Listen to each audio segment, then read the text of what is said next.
اور رخ کریں گے میاں والی کا، جہاں وزیر اعظم عمران خان پہنچ چکے ہیں اور آج اسپتال کا سنگ بنیاد بھی رکھنا ہے، جبکہ میاں والی سے ایک ٹرین کا بھی آغاز ہونا ہے۔ عمران خان لاہور کے ایک روزہ دورے کے بعد میاں والی پہنچ چکے ہیں اور میاں والی میں اس وقت آپ کو بتا دیں کہ سنگ بنیاد رکھا گیا ہے اسپتال کا۔ یہی نہیں بلکہ میاں والی سے باقاعدہ طور پر ٹرین بھی چلائی جائے گی، اور اس وقت آپ کو بتا دیں کہ میاں والی میں موجود ہیں عمران خان، اور اس وقت عمران خان کی جانب سے سنگ بنیاد رکھا گیا ہے ایک اسپتال کا۔ اس تقریب کے اندر گورنر پنجاب بھی موجود ہیں، دیگر وزراء بھی یہاں موجود ہیں۔ آپ کو بتائیں کہ اسپتال کا سنگ بنیاد رکھ دیا گیا ہے وزیر اعظم پاکستان عمران خان کی جانب سے۔ نئے پاکستان میں نیا سنگ بنیاد نئے اسپتال کا رکھا گیا ہے۔ جناب انیل مسرت، میں آپ کو آج مبارک دیتا ہوں۔ یہ جو آج آپ نے قدم اٹھایا، انشاءاللہ یہ وقت بتائے گا کہ یہ آپ کی روح کو کتنی خوشی دے گا۔ روح خوش تب ہوتی ہے جب اللہ خوش ہوتا ہے۔ ایک انسان اپنی ذات کے لیے کام کرتا ہے، انسان پیسہ بناتا ہے اپنی ذات کے لیے، بڑے بڑے گھر لیتا ہے، بڑے بڑے کھانے کھاتا ہے وغیرہ وغیرہ، کبھی بھی اس سے روح کو خوشی نہیں ملتی۔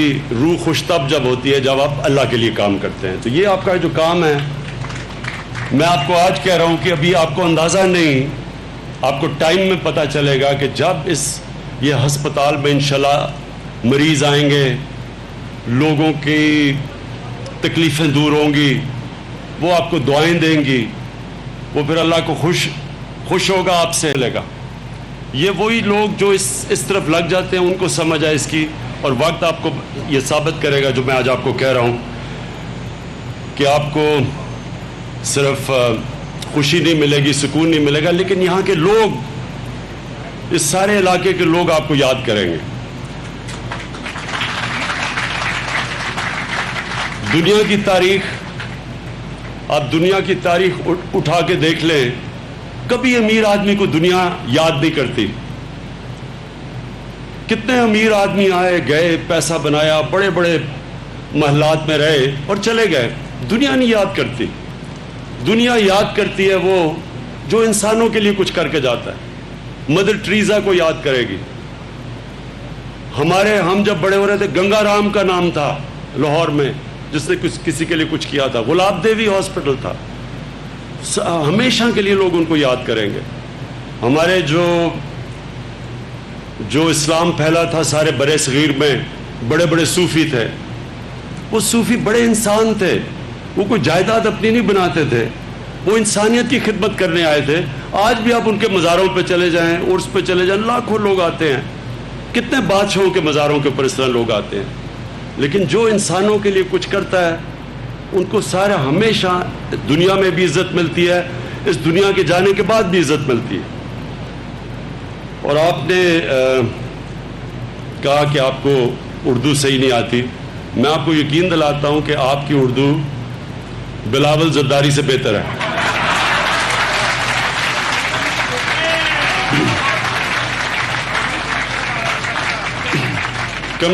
کم از کم آپ نے یہ کہا کہ میں انیل مسرت ہوں، چلے میں آگے نہیں بات کرتا ہوں۔ اچھا جی،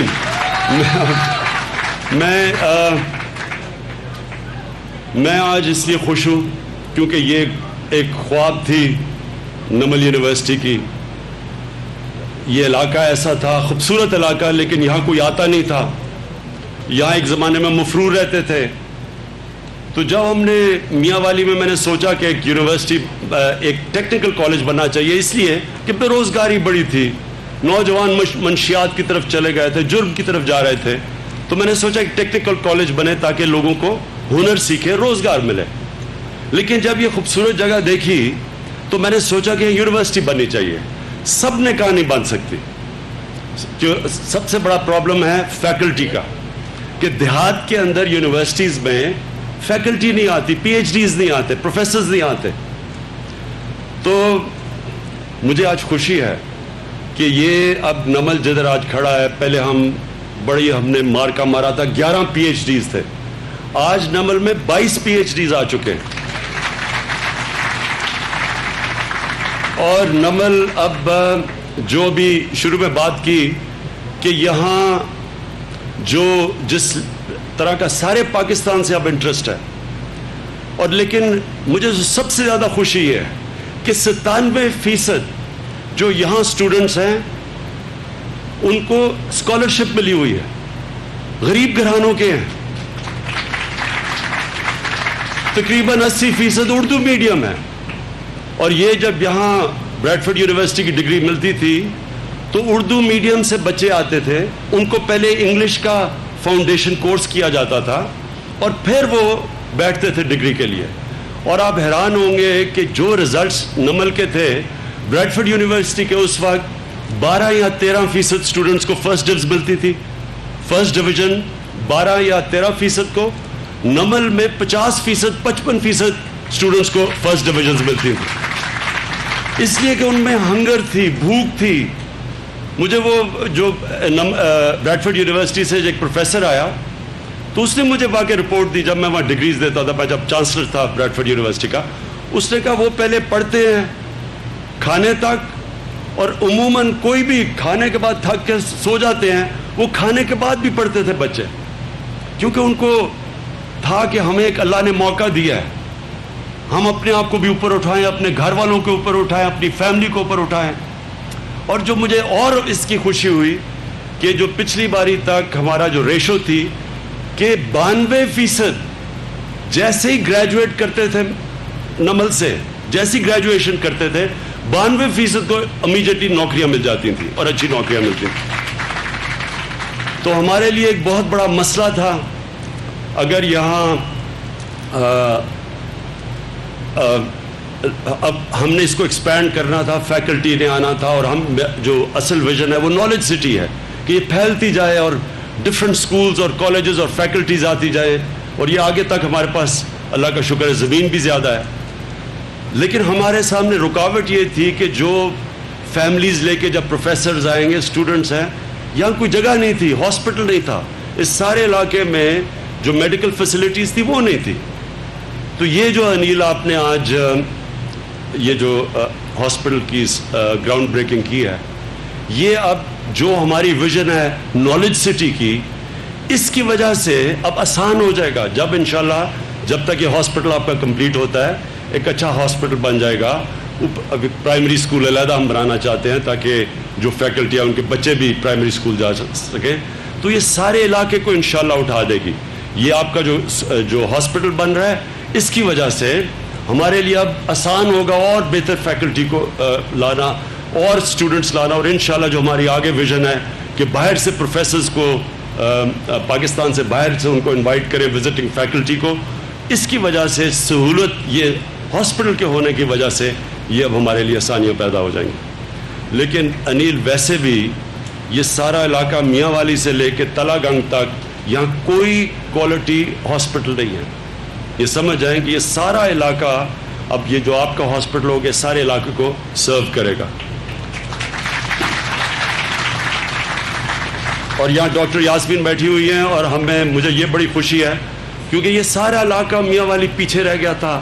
سارا یار نیچے چلتے جائیں, ڈی جی خان وہ پیچھے رہ گیا, ڈی آئی خان, یہ سارا جو مغرب کی طرف سے پنجاب, یہ جو سارا رم ہے بلوچستان تک, سب پیچھے رہ گیا. تو ہماری اب کوشش یہ ہے کہ ان سارے علاقوں کے اندر پہلے ان علاقوں کو اب ہم ڈیولپ کریں جو پیچھے رہ گئے ہیں. اب تک ساری کانسنٹریشن ہوتی ہے, پہلے جو علاقے آگے ہوتے ہیں انہی کے اوپر سارا پیسہ خرچ ہوتا ہے. ہماری ساری گورنمنٹ کی اب کوشش یہ ہے کہ ان علاقوں کو اٹھائیں جو پیچھے رہ گئے, جس میں میاں والی ایک ہے.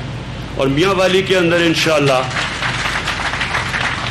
جو مدر اینڈ چائلڈ ہاسپٹل کا ہم نے فیصلہ کیا یہاں بنانے کا, اور وہ انشاءاللہ وہ میں نے پلانز بھی دیکھ لیے, وہ کام شروع ہو جائے گا. ایک وہ بھی ہے, اور پھر میاں والی ہاسپٹل کو بھی اپ گریڈ کرنا ہے, وہ بھی ہم انشاءاللہ یہاں کریں گے. باقی بھی جو میاں والی کے لوگوں نے میرے اوپر اتنا بڑا بوجھ ڈالا ہوا ہے, جو انہوں نے میری ہمیشہ مدد کی, انشاءاللہ آپ دیکھیں گے کہ آپ کی میں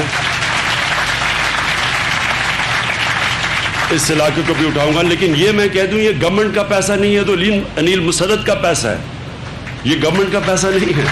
گورنمنٹ کا پیسہ انشاءاللہ جو مدر اینڈ چائلڈ ہاسپٹل بنے گا انشاءاللہ اس کے لیے وہ ایلوکیشن بنی ہوئی ہے.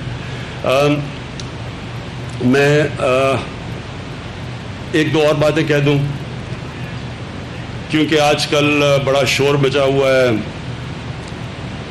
کبھی ایک پکڑا جاتا ہے تو وہ گھبرا جاتے ہیں کہ جی دوسرا کوئی پکڑا جائے گا.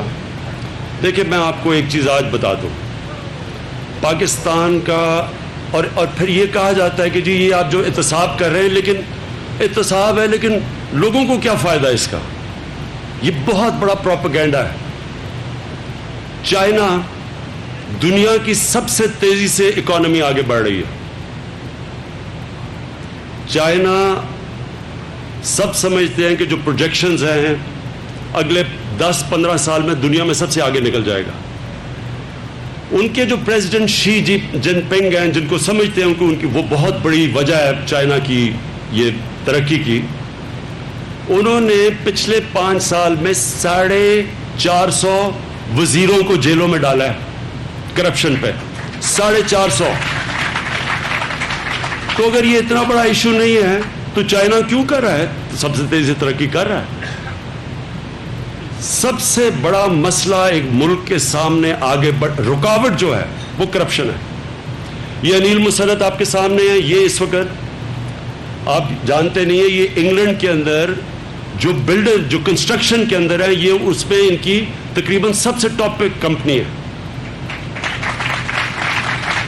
اب ان سے پوچھیں کہ کیوں نہیں پاکستان آئے.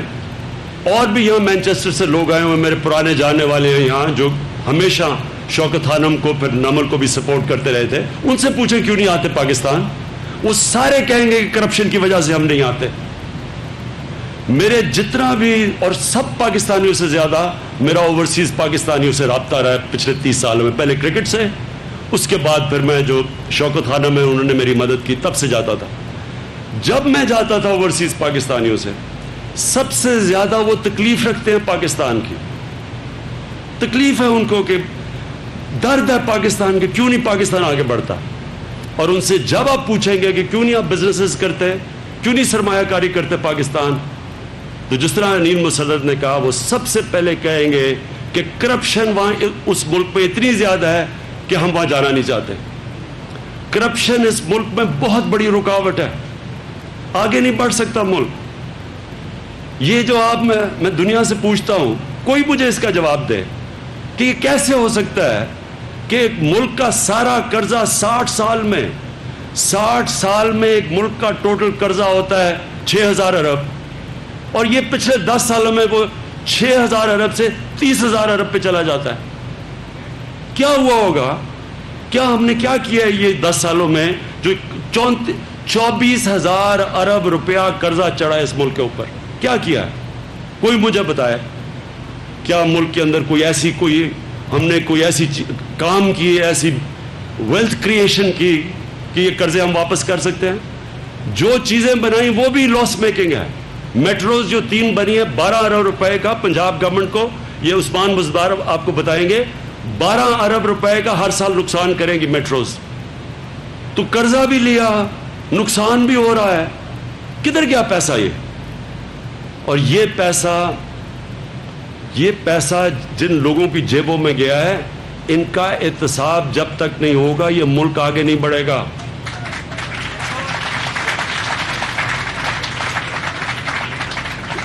بڑی دھمکیاں دیتے ہیں, کبھی کہتے ہیں عمران خان خود برداشت کر لو گے, پتہ نہیں کس طرح کی دھمکیاں دیتے ہیں. میں 22 سال سے انتظار کر رہا ہوں اس کا. میں نے 22 سال پہلے کہا تھا کہ اللہ مجھے ایک موقع دے, ایک موقع, اور ایک موقع دے. میں ان لوگ جنہوں نے پاکستان کو یہاں پہنچایا ہے کہ مقروض کر کے رکھ دیا, ایک ملک جس میں اللہ نے وسائل کی کمی نہیں چھوڑی, جو 1960s میں دنیا میں سب سے تیزی سے آگے جا رہا تھا. آج ہمارا حال یہ ہے کہ ہم قرضے لے رہے ہیں, قرضوں کے اوپر سود واپس کرنے کا, جس کو ڈیٹ ٹریپ کہتے ہیں. ڈیٹ ٹریپ کا مطلب کہ قرضے, جب آپ کو قرضے لینے پڑتے ہیں قرضوں پہ سود دینے پہ, وہ ملک آگے کیسے جا سکتا ہے؟ تو وہ جو لوگ اس کے ذمہ دار تھے جب تک ان کا احتساب نہیں ہوگا, یاد رکھیں یہ چوری کبھی اس ملک میں نہیں رکے گی. اور آج تک احتساب کس کا ہوتا رہا ہے؟ کبھی پٹواری کو پکڑ لیتے ہیں, کبھی تھانے دار کو پکڑ لیتے ہیں, تھوڑے تھوڑے غریب لوگوں کا احتساب ہو جاتا ہے, کوئی فرق نہیں پڑتا. احتساب وہ ہوتا ہے جو شی جن پنگ پریزیڈنٹ نے چائنا میں کیا ہے. 450 وزیروں کو پکڑ کے اس نے جیل میں ڈالا ہے. اس کو احتساب کہتے ہیں. جی جی بابر میں سمجھ گیا ہوں, میں سمجھ گیا. اچھا تو ہم یہ بھی میں کہہ دوں, ان میں سے جتنے کیسز ہیں کوئی ہم نے نہیں کیا ہے. یہ سارے پرانے کیسز ہیں جو ان کے دور کے کیسز ہیں جنہوں میں یہ پکڑے جا رہے ہیں. ہم نے صرف یہ کیا ہے کہ ہم نے اداروں کو کھلا چھوڑا ہے. ہم نے اداروں کو یہ کہا کہ کوئی تمہیں یہ نہیں کہے گا کہ فلانے کو نہ پکڑو, یہ میرا اپنا آدمی ہے اس کو پکڑ لو. ہم نے کہا جس نے چوری کی ہے اور 10 سالوں میں جو اقتدار میں رہ کے ملک کو اس نے یہاں پہنچایا ہے ان کا آپ احتساب کریں. اور یہ احتساب کا عمل رہے گا, یہ اینڈ تک رہے گا.